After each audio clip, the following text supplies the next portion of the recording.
The famous Caveau de la Huchette on the left bank was originally a secret meeting site for the Knights Templar order during the Renaissance. The lodge was accessible from 3 access streets and composed of 2 basement rooms atop each other.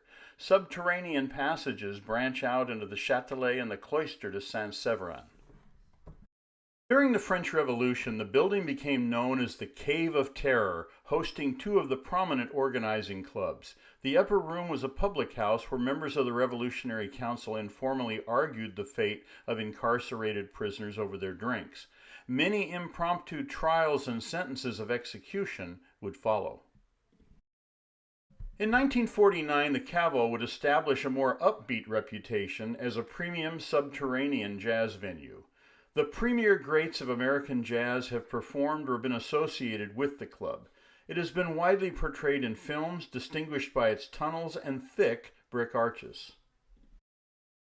The building layout would ultimately serve as the 1957 inspiration for the Cavern Club in Liverpool, where the Beatles performed nearly 300 times early in their career.